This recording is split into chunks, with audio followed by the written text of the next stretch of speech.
Good afternoon. Great Lakes Bay Michigan Works is pleased to be a sponsor of today's economic development panel discussion. Great Lakes Bay Michigan Works serves a 5-county region that includes Gratiot, Isabella, Midland, Saginaw, and Bay counties. We're your local resource for talent. 2 years ago, Gratiot and Isabella counties joined Great Lakes Bay Michigan Works. We consider employers our customer, and our job seeker programs are designed to prepare individuals to be more competitive in the job market. Last year, we provided recruitment assistance to over 2,000 employers across the 5-county region. We hosted over 219 single-company job fairs in our service centers. That's one almost every business day. We helped employers fill over 8,500 job openings across our 5 counties, and we helped over 74,000 individuals become better job seekers. We provided scholarship support to 1,200 people to get the additional training they need to meet employer demand throughout the region. We are your talent experts. We enjoy a strong partnership with our economic development partners. Last week, we helped prepare and submit 54 competitive grant applications totaling over $2.2 million to support local employer training needs. 30% of those submitted were referred to us by our local economic development partners. It's now my pleasure to introduce the moderator for today's panel discussion. Jim McBryde is President and CEO of Middle Michigan Development Corporation. Prior to joining MMDC, he served 8 years in the Michigan House of Representatives, worked as Vice President and Senior Advisor for the Michigan Economic Development Corporation, served as Interim Chair for the Michigan Liquor Control Commission, and as a Special Assistant for the Michigan Department of Community Health.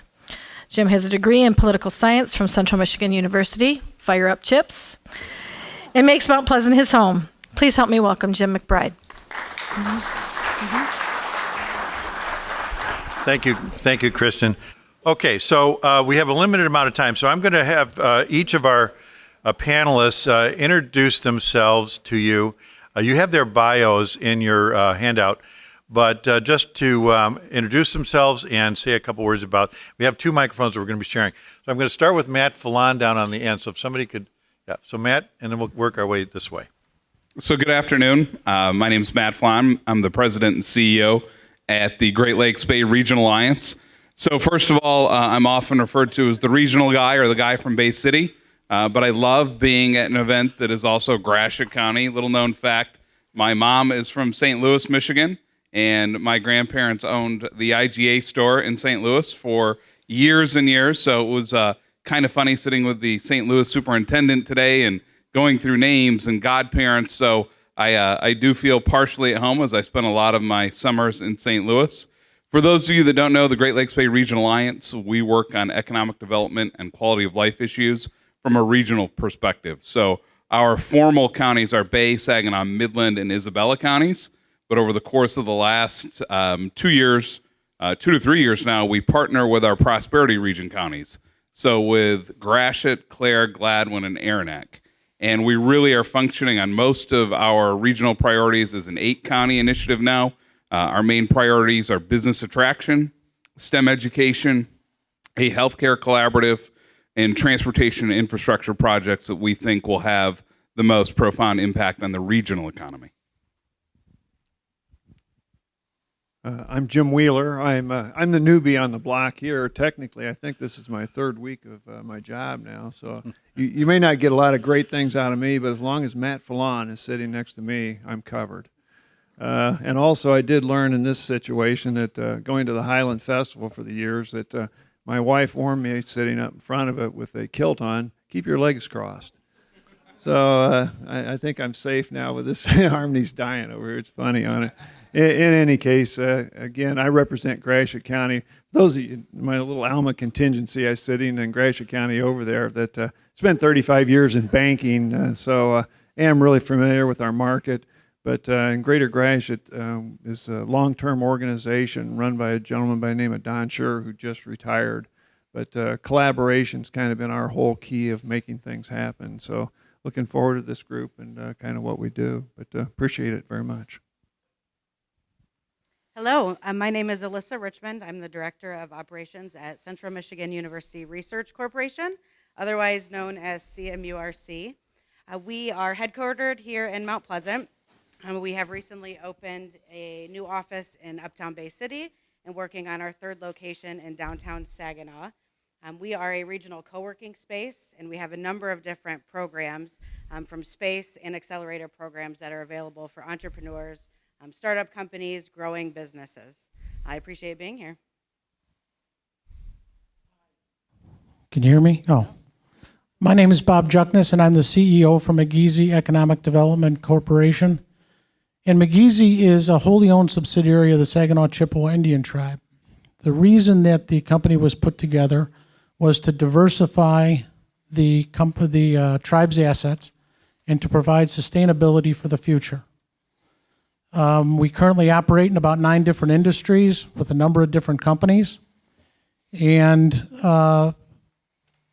McGeezy and the tribe look at economic development in the total sense of the word, where they're not just interested in the revenues and the profitability of a particular venture that we might get into, but they're looking at those other intangibles that we bring, like education, healthcare, benefits, jobs, employment, and things like that for the community. I'm happy to be here and talk more. Hello, my name is Nancy Lindman, and I serve at the Michigan Association of United Ways, heading up their public policy work, and I work on statewide projects. So I have the pleasure of working with Tom Ulver and his staff, along with 53 other local United Ways. We're an organization that focuses a lot on public policy that can support the work that local United Ways are doing. As you know, by this day, United Ways across the state are really interested in the areas of education, income, and health, and how they are working together to support strong communities. So I will say that on this panel, I had done a session earlier on our Alice project, and I see people in this crowd. We teed up some really good questions for this panel, I think. So anyway, I appreciate the opportunity to join you, and I think specifically to talk a little bit about the Alice work. Good. Thank you, Nancy. All right. Well, we do have several questions that we prepared ahead of time, and I'm going to do it the following way. I'm going to ask the question and then probably ask initially one of the persons here to start, and then just basically have a round robin. And any of you that wants to comment on that question, feel free to do so. But I thought I would start with Bob on this first one. What do you see as the current trends for economic development in our area?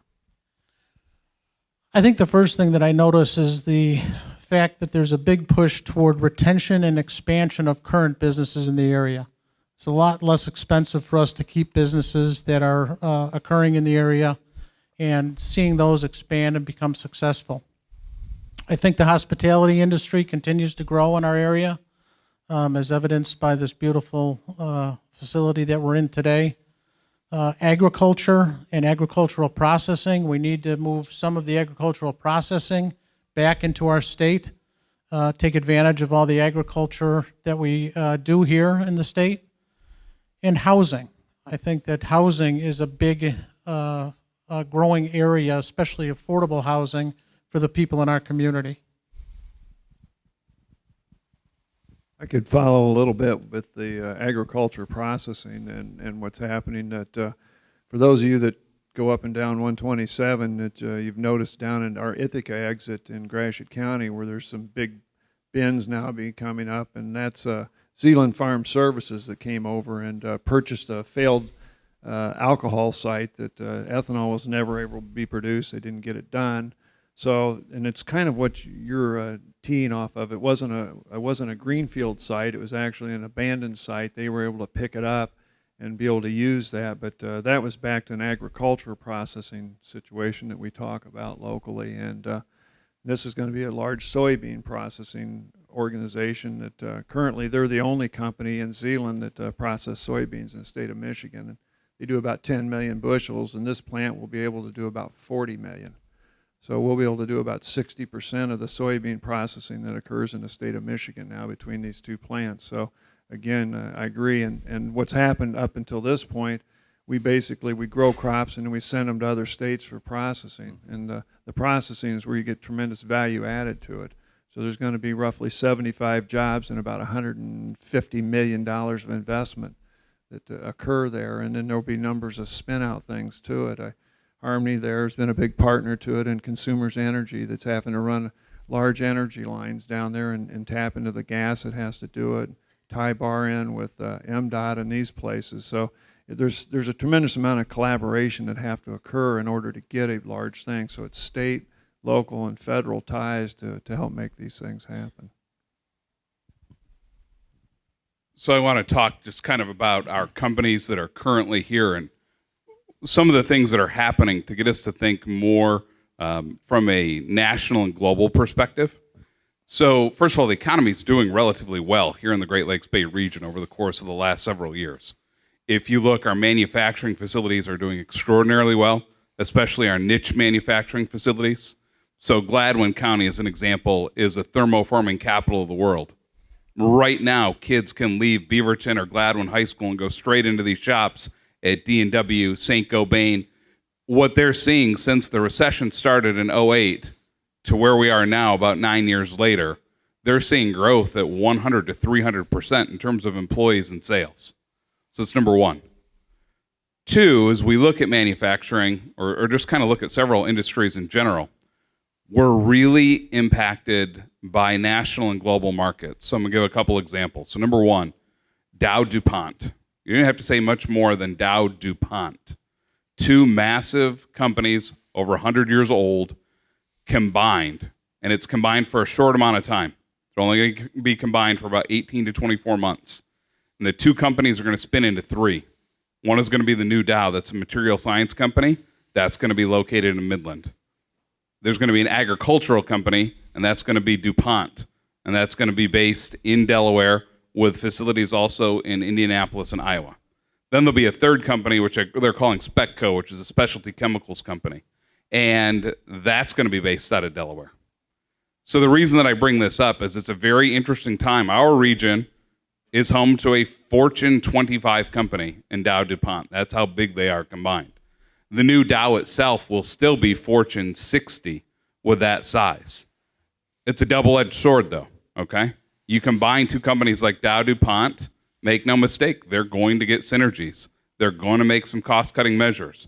There's some things that are going to impact our local economy over the course of the next 24 to 48 months. The other side of that sword, though, is Dow will now be streamlined. Instead of being in agriculture and specialty chemicals and all kinds of things, they'll be in material sciences. Their marketplaces will be much easier to compete in, so they should be able to grow in the years ahead. So it's kind of one of those things, if you've looked at Dow through the years, they've kind of done the ups and downs. We even see the layoffs have gone ups and downs. This is another one of kind of an up and down. There's going to be some short-term pain in this, but I think there's going to be some big long-term gain for the region as Dow is getting itself settled. But I want you to look at a few other things. The financial industry continues to keep consolidating with banks. What's next? It's the only thing I can tell you. What's next? Chemical Bank went from a Midland company to a multi-state Detroit area company in a snap. It happened fast. And then if we look at where the other opportunities exist, really kind of feeding off everyone, ag is huge for us. We're in the middle of dairy farms everywhere. If you look at milk prices, they're as low as they can get. You guys know that every day in Michigan, dairy farmers are dumping milk down the drain. We have nowhere to go with it. We need to bring in processing facilities. Yogurt, ice cream, cheese, we can do that in that industry. In this region, we're home to a massive sugar company and a massive flour company with Michigan Sugar and Star of the West. Why aren't we baking? Someone needs to be here baking. We're home to two giant pickle companies. Their number one need is vinegar. Why don't we have a vinegar company? There's a lot more processing we can do. So I think you're going to see continued opportunities, especially develop in manufacturing and agriculture. It's so much fun hearing about all the prospect and the possibility that your region has in terms of economic development. We definitely want to keep our eye on that ball. I think that just to add to the conversation, it's interesting to note, and I think we need to come to the realization that we haven't completely recovered from the recession, right? So unemployment rates are way down, which we love.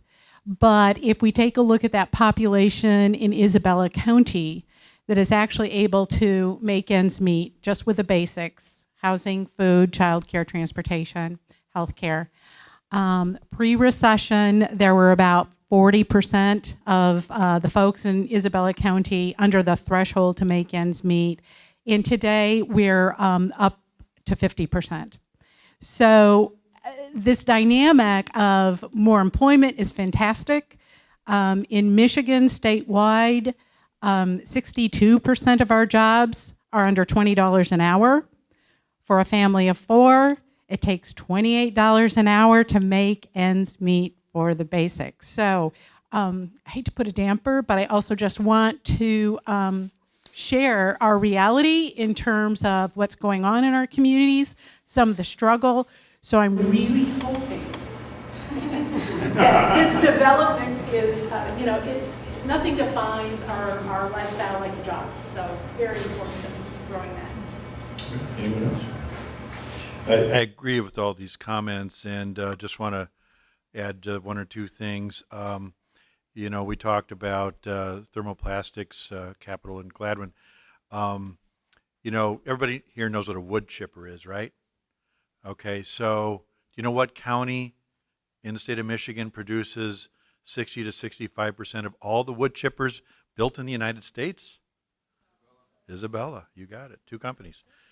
So yeah, we've got a lot to be proud of, but a lot of work to do. I'm going to move on to the next question here. How many of you know what a site consultant is? Raise your hand if you know absolutely what okay, we got 1, 2, 3 hands, and I'm not surprised. There's only about 50 or 60 of these individuals in the entire country. It's an occupation that's come up very heavily in the last 10, 15 years, and especially in the last 5. Companies today, large companies, the kind of companies Matt's talking about, they don't make a decision on a location expansion. It might be a location they already have. Whether or not they expand at that location or another location, or move or enter a new market with a new location, typically these companies do not make that decision without the help of a site consultant or site selector. They actually prefer the term site consultant nowadays, but that's just been the last couple of years that they've wanted to change their name. So I want to ask the panel, and I think maybe start with Matt on this one. How critical are site consultants to company decision making? So I'm going to say 2 things on this. So first of all, they're extraordinarily critical to how business is being done. So about a month ago, I was on Mackinac Island with the governor, and it was myself and the governors broke the state up into prosperity regions. So we ourselves are Region 5. It was me and 9 other representatives from each of the regions. So 1 person from the Detroit Chamber, 1 from the Right Place in Grand Rapids, and so on and so forth. And we hosted about 10 site selectors from across the country on the island. Now picture, we brought them to the island in September, and we took them to the Grand. We were putting on one hell of a show for these site selectors from across the country, right? But what's happening is companies are finding it so difficult to figure out where do they need to be, where do they need to go, where are the best options. So they hire site selectors to become experts on places all across the country for various projects. So for us in our region specifically, how important is it that we're part of this? So number one, when we're looking at this, we have got to be a region.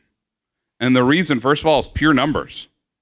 So what happens first is the site selector doesn't look on a map, and they don't do anything other than look at data and look at numbers. So first of all, how big's your workforce? Where are you getting your talent from? How many people live there? There are certain numbers that have to go. So I'm going to give you an example. We as an 8-county region are 550,000 people. It's a workforce of 260,000, and it's 25,000 unique businesses.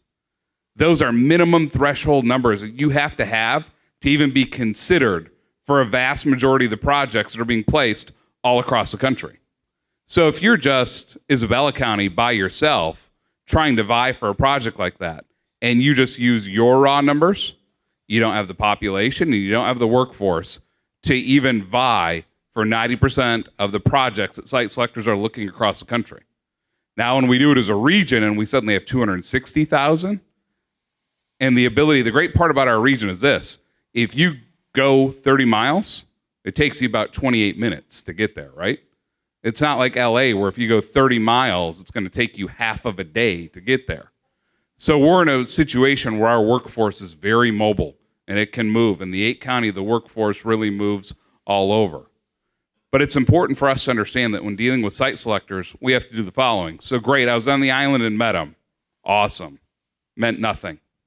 Now I need to go to their offices directly in Minneapolis, in Chicago, in New York, and I can't go alone. I have to take education leaders, agricultural leaders, other economic developers, and we need to go see them in their offices. And then guess what we got to do? Then we have to bring them here to see the community. We can tell them about the Saginaw Bay, and we can tell them about the tribe and about CMU, and we can tell them all of these things, but it means nothing until they can actually come here and see it, see property, see land, see universities, see the things that we're doing here. And then after that third phase, now we get to be considered for projects that take place. So it is a long, arduous process, but these site selectors have become so important to the economic development game that we have to devote time, resources. We're even sending McBryde to Iowa on Sunday to spend a couple days at a site selector conference because it's a group of people that we just didn't meet with. We kind of need to keep continuing to build those relationships and get our region known. And this is where it's important. I don't need them to know Saginaw. I don't need them to know Alma. I don't need them to know Mount Pleasant. For site selectors, I need them to know the Great Lakes Bay region because it's the only shot we have at landing projects with them. Jim, you want to have it? I think that's Matt's speaking that just as you look the state projects and everything else that occur, access to international airports, all those, we have to have all these types of things in our region. One of the things that the western side of the region that we're facing in Clare, Isabella, and Gratiot County is US 127 still not being a limited access highway. There's still a 16-mile stretch of that that's not, and from that standpoint, we get checked off a whole bunch of boxes that you don't make the first cut of it because you don't have that. That's one thing that we're doing a study right now. We're going to need to continue to push that forward and work on it. It's the main artery going out of Lansing up through the middle of the state for tourism, business, and everything else. So all these pieces, because it becomes negative selection, you get dropped out. I guess has you ever gone to a reverse lottery thing where they start drawing names out? Well, I'm out. And it comes down to the last 2 or 3, and then it really gets down to the tough thing. Google's doing it right now across the United States, and their criteria is unbelievable what they're looking at. So everything Matt said is that we've got to view this as a region and then pool our regional resources in order to attract people. Because somebody lands, somebody replaces someone anywhere around, the workforce, where they live, and that is shared amongst us all. Others? Yeah, I will throw in a couple of cents on this too. You take a look at what Amazon's doing right now, and they're working not only with the city of Chicago and the state of Illinois, but a host of other organizations and geographic areas as well. They're looking at it from a regional standpoint. And so I couldn't agree more with Matt that that's what we have to be doing in order to be successful and be picked by site selectors. We've just started a whole outreach program to site selectors to try and educate them. Part of this process, and I think Matt alluded to it, is educating the site selectors about what the benefits are of doing business in our area. We have to continue with that education process and follow up with more and more meetings and get together and make those calls together. Well, I'd like to come at this, I think, from the other end. We are lucky that we have the advocates in our region to go out and recruit and find these national companies that are looking to relocate and potentially in our area. But where I sit, we work with small growing companies, and so they might not be at the place where they're looking to get site selectors and move out to other locations, but they have started and established here in the region and want to stay and grow in the region. And there are a number of different opportunities, even in our county and all of the surrounding counties, and by, I think, working very collaboratively and sharing with those individuals what we have here and encouraging them to stay here and to work with our counterparts, that is also an important piece of the growth of our region. No, not on site selection. Okay. Okay. Well, I want to just add something to what Lisa just said, though, because she's absolutely right. That's sort of the other end of this bandwidth here in terms of company decisions, the startups, the small businesses that they serve there at the CMURC. But I think that there's a role they play that we don't talk about enough. The role is that when a site selector or consultant finds out that we have a university here with the talent that's here, and also, well, the community college as well, and I don't want to leave out Alma College, but a major university with a smart zone, with the CMURC, that's a huge point that we can raise in terms of talking about the talent that's here locally, because a lot of these companies are looking for major sources of talent. Okay, so Amazon was brought up. Amazon was looking originally at 2 locations in the state of Michigan for their second headquarters, Grand Rapids and Greater Detroit, Metro Detroit. They've eliminated Grand Rapids, too small. They're down to Metro Detroit and about 11 other cities around the country that they're looking at, and they need 3,500 software engineers ready to go to work on day one. 3,500 software engineers. I mean, that's an unbelievable number. And so, these are the kind of things that we're faced with. But I do want to say that I think CMURC does a great job, and it's a great selling point for the area. All right, move on. So, I don't know what Matt's going to say about this one. How important is it for economic developers to work regionally and collaboratively? We've already kind of talked about it, but go ahead. So the reality is this, and I try to get everyone to understand that sometimes we take for granted who we are, okay? So if you actually look at who we are as a region and what we're home to, do you guys realize that between CMU, SVSU, Delta, Northwood, Mid-Michigan, Alma, MSU supply chain program, there's 60,000 college students in the region.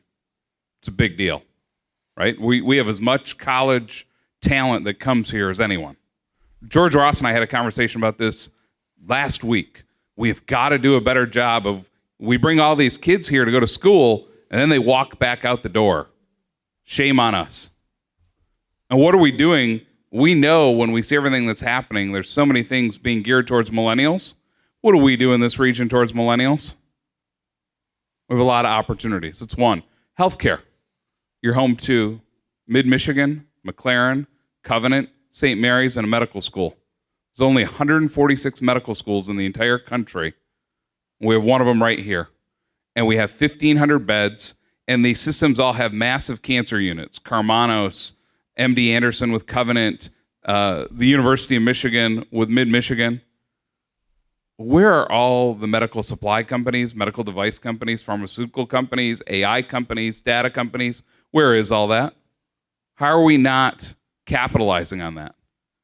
So believe it or not, this year, 2017, is the first year that we have all worked together on attraction together with a detailed, targeted plan, targeted industries, and things that we're working on. We've never done it before. Before this year, Gratiot did their own thing, and Isabella did their own thing, and Midland did their own thing, Bay did their own thing. It takes years to bring these companies in, and that's competing against the Grand Rapids region, the Detroit region. Cincinnati, Ohio, I'll give you a great example. Cincinnati, Ohio does attraction together.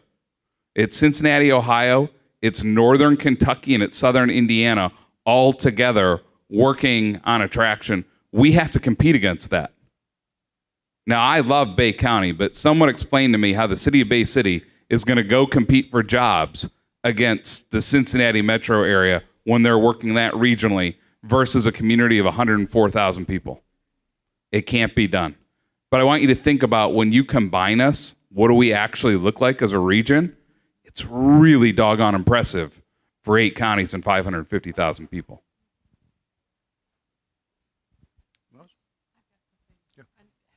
Just on the regionalization and collaboration.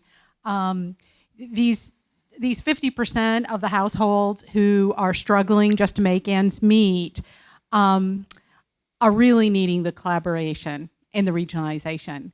We know that there's not a single thing that this household needs. We know they need a strong childcare infrastructure, a transportation infrastructure, and the collaboration in terms of really supporting these, we call them ALICE households, asset limited, income constrained, employed. These are employed people who are struggling, and I'm convinced the regionalization, the collaboration in the health and human service arena is what we're needing to stabilize employees so they can be on the job, stay on the job, succeed. So I think very important this regional approach and the collaboration across providers. Okay. Anyone else? Okay. All right. I agree with all of that. Our next question is about talent. And to put this in perspective, right before we started, I was talking to Ed Oberski, and of course, Kristen Wenzel and Marie Bukowski are both here from Michigan Works. And I wanted to make sure I had these numbers right, so correct me, ladies, if I'm wrong. For the next 10 years, this region is going to need, it's going to have 7,200 job openings per year, correct? Is that right? And 5,000 graduates coming out of school that could meet those job requirements. And that's if we're lucky to keep all 5,000. Who thinks we're going to keep all 5,000 in the area? I think that'd be a tall order. So if we are able to keep all 5,000 in the area for the next 10 years, we are going to have a talent shortage of 2,200 jobs per year, compounding each year, which is 30% per year, and it's going to compound. That's how critical the talent shortage is in our area right now. It's scary critical. So what are we going to do about it?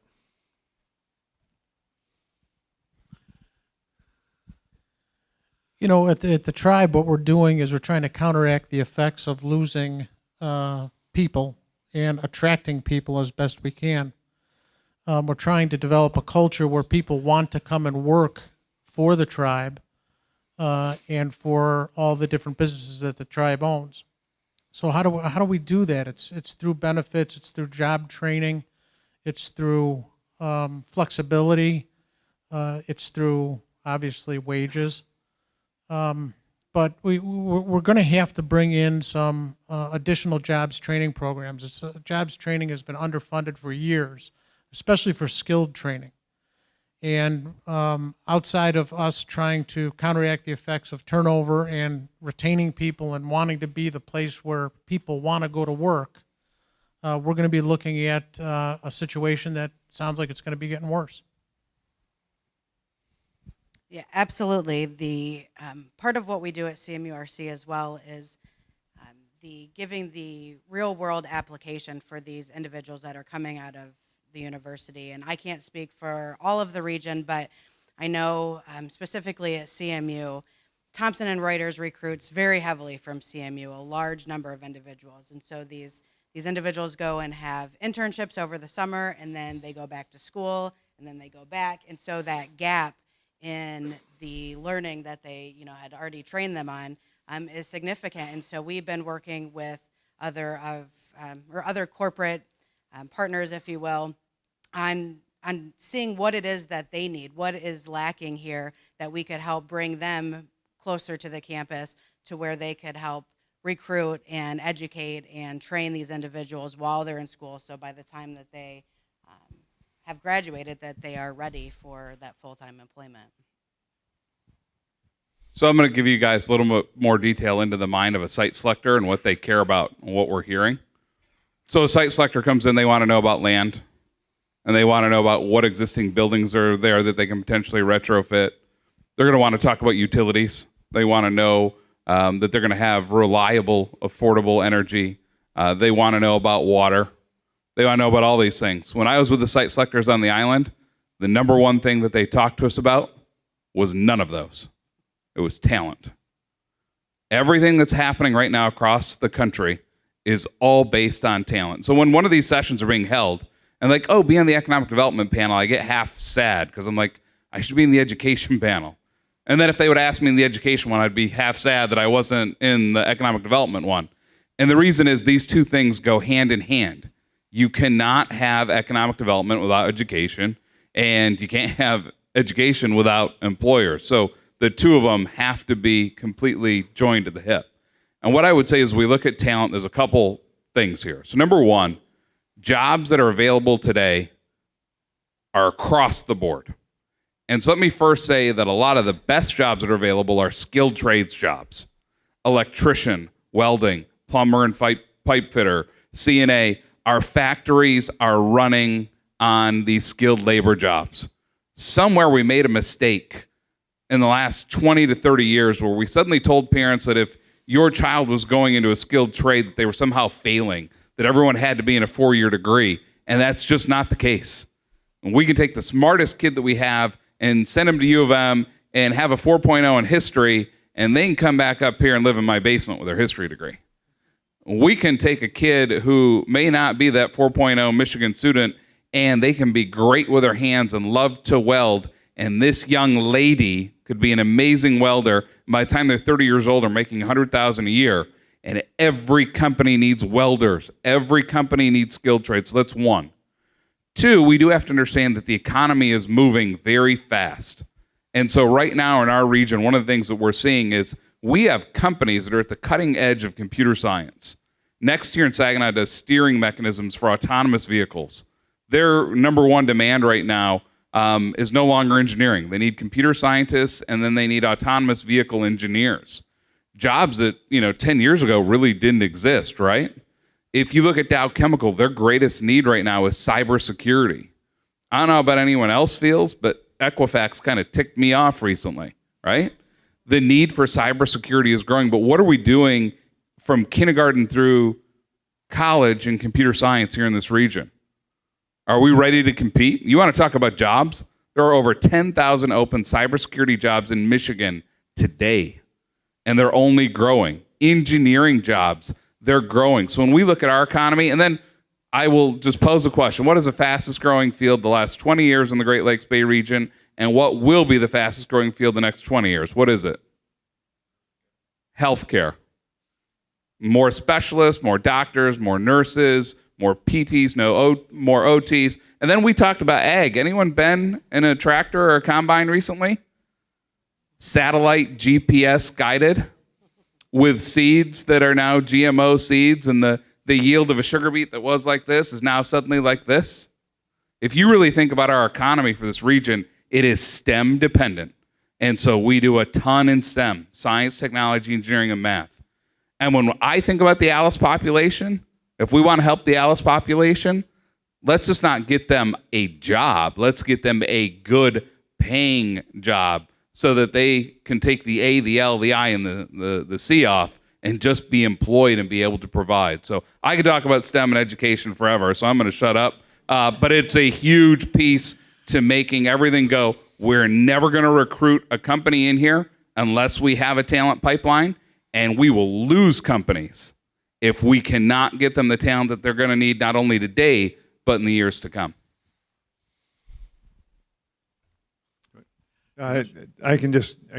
You can always echo Matt's sentiments, but it's truthful. I mean, I was in probably this year 25 companies. One of them didn't mention talent as his number one problem or her number one problem. The rest of them, it's panic city. And you walk through the company and they all look like me. They're going to be retiring. And they said 10 years from now, what are you going to be doing? I'm not going to be doing this.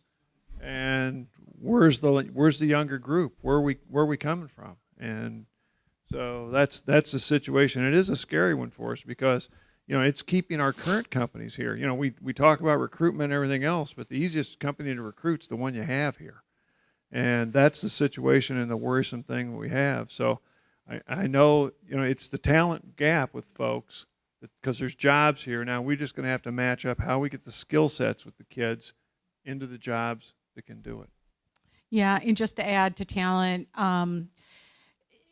with unemployment as low as it is, folks are, looking for employees. And Bob, you mentioned retention being so key. We know that it's really difficult when you are an Al's household to make ends meet, especially around childcare. And if I'm on the job and I'm worried about my child, you're having a hard time retaining me, right? We know that that's not good. We also know, just high level on childcare in Michigan, there are some short-term things we can do for Alice, and some long-term or policy-related things.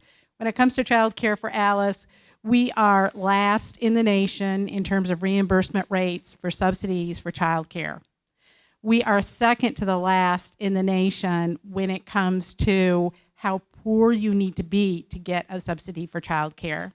So when 62% of our jobs are under $20 an hour, we've got lots of people working. If you want talent that's young, we really need to solve this childcare issue in order for folks to show up, be there, and progress in their jobs, we think. Okay. So one of the things Matt said that I think really bears repeating, if we're going to address the Alice population, skilled trades jobs are one of the best ways to do it because they do pay higher wages, significantly higher wages. You can support a family with a skilled trades job. Typically, once you get past your training or probation period, you earn quite a bit of money. It is not unusual for a welder to be making a six-figure salary, or a plumber, or a truck driver. So let's not hold those positions in as second-class jobs. They are really the engine of our economy, and we need to celebrate the people who make those choices. So I think it's really a part of the solution to the not the whole solution, but part of the solution to the Alice issue. Okay, I think we have about 15 minutes left, Tom. Okay, so we're going to probably shortcut a couple of these questions, but I did want to get back to one of the things. We had a MMDC sponsors quarterly breakfast, and we had a site selector. We had one of these mystery people come and speak to us. Greg Burkhardt, a guy I've known for many years. He used to work at the MEDC, and he's with Duff & Phelps in Detroit. He's a managing director, and he was kind enough to come up last January and speak to us. And I think that his comments surprised the audience a little bit. That when he talked about what is the number one thing that we have to sell in this immediate area. And you've already kind of heard it, but I want to go to Elisa and talk a little bit more about the university and the CMURC. What's our number one thing? With the Smart Zone? Well, that we have to sell to the site selection community in general. What do we want to talk about? Oh, well. He said CMU. There you go. So Yeah.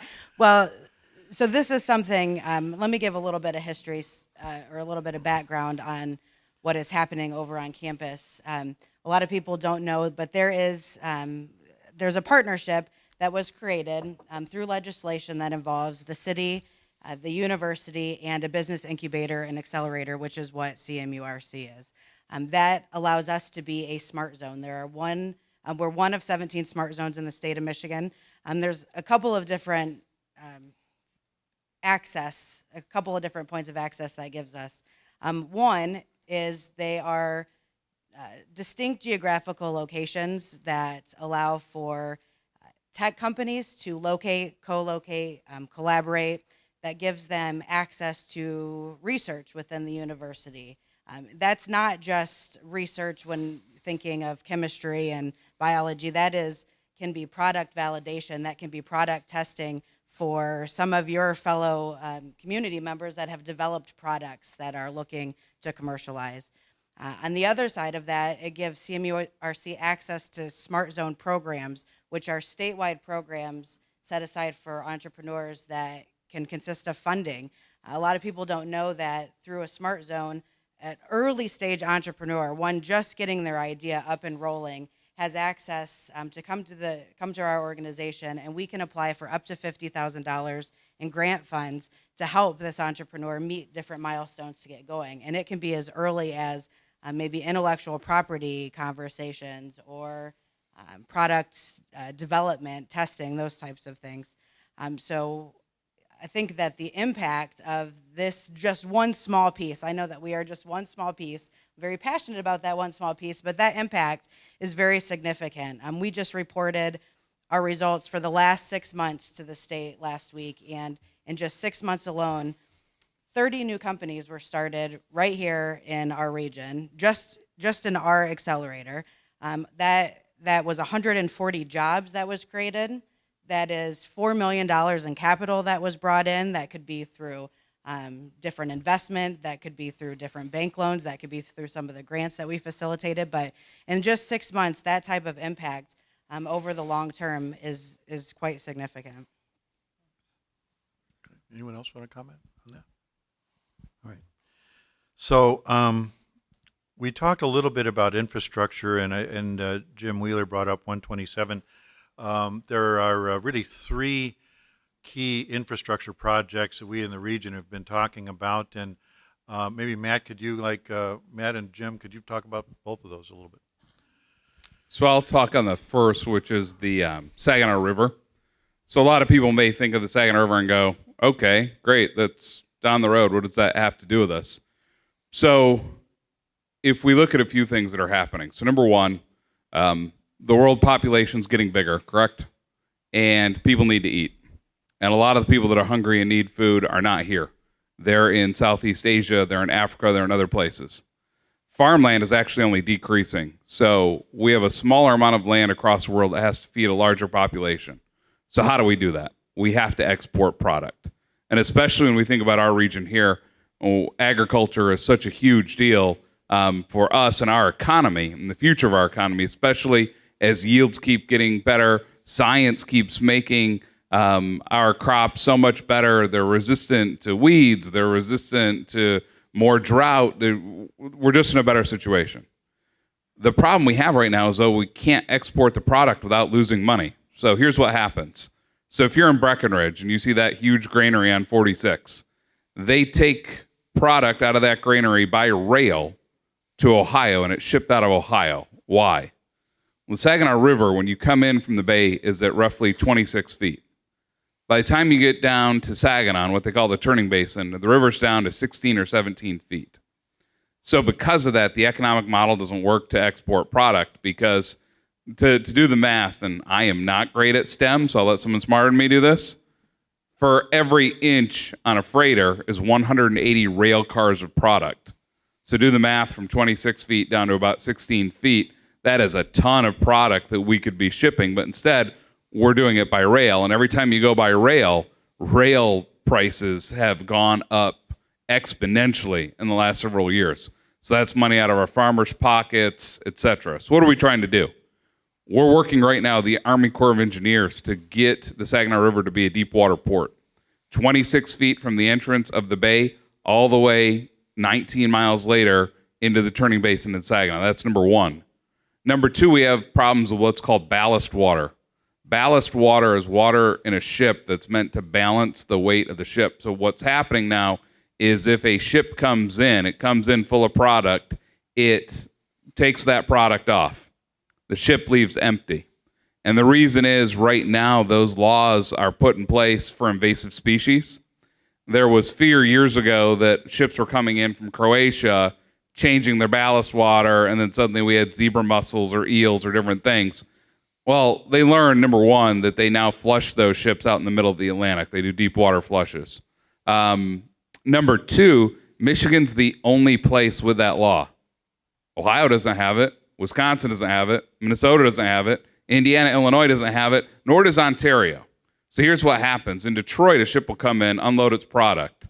Then it gently slides into Ontario water, changes out its ballast water, slides back over. So even if there was some invasive species in there, do you think that little critter goes, ooh, look, there's a dotted line. I'm in Michigan water. I can't be here. The law doesn't make any sense for us. We're pretty much, from an economic development perspective, putting one hand behind our back and one leg up in the air to run a race against Usain Bolt. We're losing, we're in trouble. So we have to get the ballast water rule changed so that we can export product.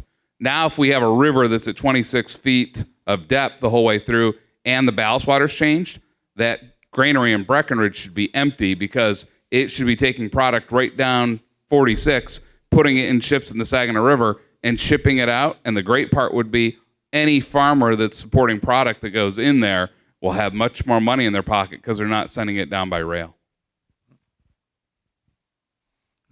Talk a little more about 127, Jim. Yeah, just in follow up to the other side, the big thing with us also, as we mentioned, is the 127. I can't push that hard enough for us. It's going to take a statewide effort for at least the middle part of the state and our region to push that, because MDOT's decision is, hey, we put some Michigan turns in and we raise the speed limit up, so everything's great. But the thing that's really driven us to focus on that is our ZFS project down there now is going to have between 200 and 400 semis in there a day. So everybody that goes up and down that highway, what we don't need is a school bus full of kids to get killed. Then everybody say, oh, we needed to do something about it. So it's going to be a huge economic thing and a huge safety issue that we need to push that and say, no, it's not acceptable highway, and we need to fix it. Plus, I hate to keep bringing up site selectors, but this is one of the things that where we get eliminated for new projects. That they look at the fact that anything north of St. John's is ineligible because it's not accessible by a full expressway. That's a fact, folks. That we might meet many of the other things on their list, but we get dropped off the list because 127 is not a complete expressway. It is a big deal. So Jim talked about a third project, Yep. and we don't have the answers on this, but the third one is the airport. So MBS is an international airport. You can fly to Chicago, Detroit, Minneapolis, connect there and fly all over the world. We got a few problems. Number one, the rates are too doggone high on too many of these flights. And we're skipping MBS airport to go to Lansing, to go to Flint, to go to Detroit. That's a problem. Two is normally what you see around airports are business and industry. You don't see a whole lot around MBS. Why? The roads are built from the 1950s. So even if you wanted to bring something in and distribute it, are you really going in January, February on a 2-lane road next to giant ditches with your trucks? We have some things we need to do in terms of infrastructure in and out of that airport, helping with more locations than Chicago, Detroit, Minneapolis. We need to go to New York. We need to go to D.C. Then we need to go to Orlando and Cancun and Punta Cana. But we need a little bit more there, and we got to fight for rates. You can't have a flight that goes from MBS to, let's say, New York for $800 when that same flight is Detroit to New York for $250.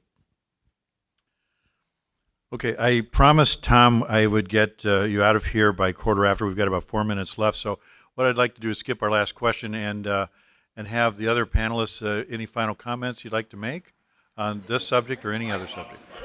Jim? Jim, do you want to talk a little bit about energy and the renewable portfolio? Yeah, just a quick comment. He was cutting off my last question. That all of you that do come down through Gratiot County right now, we have 188 wind turbines on the way to another 65 or 66 more. Aaron Kirchner from Invenergy, who's been a great partner in this, is doing the last one that we're working with. And actually, this is another collaboration between Gratiot County and Isabella County. So for us, in a small county of Gratiot, the dollars that have come into this since the wind project have hit their tight. They're just slightly under $31 million in property taxes paid to us. So it's huge. And we now have solar companies that are looking to place solar into it for a commercial size and those. And all of this comes into play again. I pointed Harmony with Consumers Energy. Came out when the renewables now have changed from 10 to 15%. So all of our large utilities are being partners with us to help with this. So it's a big thing for us to spread it out. Instead of having a coal plant off in Timbuktu, now we're starting to look at gas-fired, wind, solar, and others that help make this work out for all of us. But and it's 20 jobs. It's and they're high-tech jobs doing these things as we have going forward. I'm not going to ever be the guy you see crawling up a wind turbine tower. But there's some young, strong men and ladies that are doing it now, and so it's some great jobs and back to high-tech things for us. And they get paid pretty well. All right. Well, this has been a great panel. Any other comments? Yeah. I would just close by saying this is the kind of panel that Alice needs. We need to come together in terms of economic development. What's our population look like? What are the needs for these households? And how do we plug them into a growing workforce? So it's really been a pleasure. Thanks. And I'll just add to that full circle on Alice. So these tax payments that go to local governments that have been squeezed so heavily with the cuts in state revenue sharing now have more money for the social safety net and other programs. So it all comes full circle. All right. Well, thank you very much.